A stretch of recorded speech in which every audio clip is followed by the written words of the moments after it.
Emmanuel Macron appelle à un nouvel effort historique en matière de défense. Plus de 6,5 milliards d'euros pour atteindre 64 milliards en 2027. C'est le double du budget actuel. Oui, cette question, où trouver l'argent? Cette somme ne sera pas financée par l'endettement, assure le chef de l'État, mais par une hausse de productivité nationale.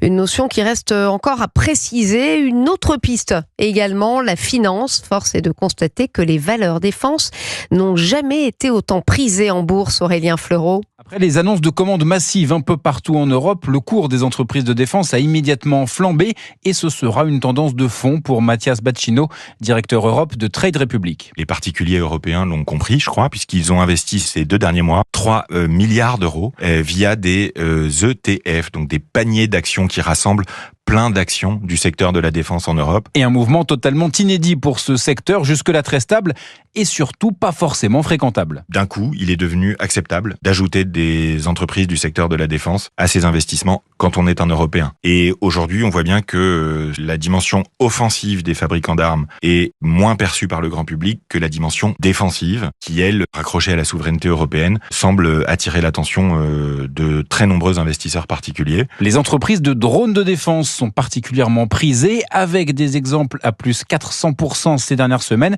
une spéculation dont il faut tout de même se méfier. Aurélien Fleureau pour Europe 1.